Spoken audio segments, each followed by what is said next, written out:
विनंती केली आणि यमराजाने त्या माणसाला आहे तसा प्राण परत दिला. ऐका गडे ऐका, त्या पत्नीची प्रार्थना माझ्या मामाने ऐकली आणि तिचा पती तिला आहे तसा परत करून दिला. अरे या संतांचे आपल्यावरती एवढे उपकार असतात, एवढे उपकार असतात की सांगता येऊ शकत नाही. एवढे संतांचे आपल्यावरती उपकार आहेत. काय सांगू आता संतांचे उपकार, मज निरंतर जागविती. मग मामांनी आपल्याला काय केलं, अंधकारातून ज्ञान रूपी ज्ञान आपल्याला आहे का? बसलेले ज्ञान आहे का हो आपल्याला? ज्ञान आपल्याला ज्ञानाचे प्रकार माहित आहेत का? किती ज्ञानाचे प्रकार? सामान्य ज्ञान, विशेष ज्ञान आणि विपरीत ज्ञान. विपरीत ज्ञान कशाला म्हणायचं?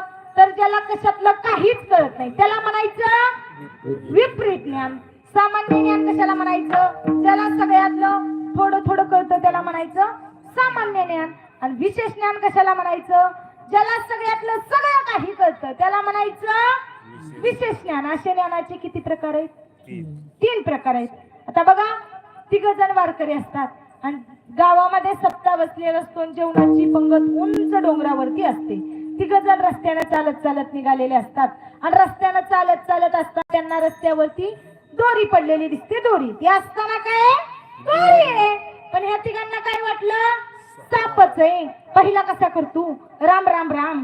दुसरा म्हणतो पुंडलिका वरदे. आता म्हटलं काय आणि पुंडलिका वरदेव म्हटलं काय? ते असताना काय? दोरी. या 3घांना काय वाटलं? सापच आहे. पहिला कसा करतो? तिथं जाऊ नको, तिथं लय मोठा साप आहे गड्या. याला काय म्हणायचं?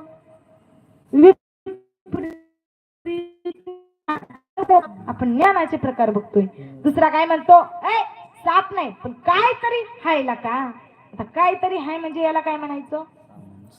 सामान्य ज्ञान. आणि तिसरा काय करतो? तिथं जातो ती दोरीच हातात घेऊन येतो. तिसरा काय म्हणतो? अरे वेड्यानो, इथं दोरी आहे. याला काय म्हणायचं? विशेष ज्ञान. असे ज्ञानाचे किती प्रकार आहेत?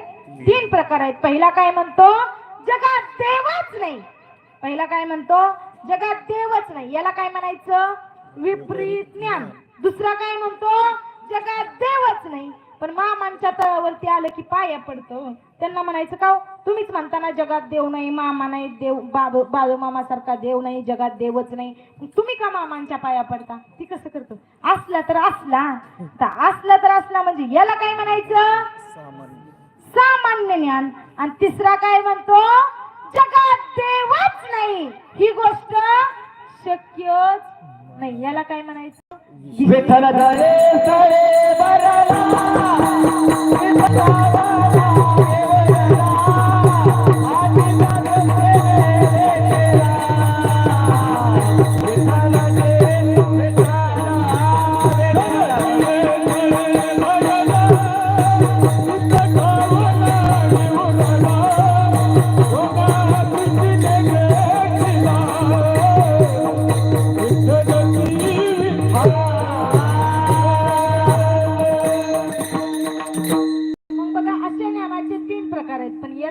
माणसाला नाही. मग अरे संतांचे किती उपकार आहेत, किती उपकार आहेत सांगता येऊ शकत नाही. एवढे उपकार आहेत. मग त्यांच्या पायी आपला जीव जरी घाण ठेवला ना, त्यांना तरी त्यांच्या पायाची जीव जरी घाण ठेवला तरी त्यांच्या उपकाराची उतराई करता येऊ शकत नाही. काय द्यावे त्यासी व्हावे उतराई, ठेवितो हा पायी जीव थोडा. या संत महात्म्यांचे आपल्यावरती एवढे उपकार आहेत, एवढे उपकार आहेत की सांगता येऊ शकत नाही. एवढे उपकार आहेत. मग बघा, माणसानं चांगलं बोलावं, चांगलं खावं, चांगलं राहावं आणि चांगलं वागावं. कारण एकदा का या देहातून आत्मा निघून गेला ना, कोण सुद्धा कुणासोबत येत नाही. एकट्याला जावं लागतं, एकट्याला मरावं लागतं. कारण हे जग आहे असं इथं राहणार आहे. एकटा आलोय, एकट्यालाच जावं लागणार आहे. ऐका गड्या ऐका, इथं गरीबाला सुद्धा मरावं लागतं, श्रीमंताला सुद्धा मरावं लागतं, भिकाऱ्याला सुद्धा मरावं लागतं, अधिकाऱ्याला सुद्धा मरावं लागतं, चांगल्याला सुद्धा मरावं लागतं, वाईटाला सुद्धा मरावं लागतं, माळकऱ्याला सुद्धा मरावं लागतं आणि एकादशीला खाणाऱ्याला सुद्धा, भक्ती करणाऱ्याला सुद्धा आणि भक्ती न करणाऱ्याला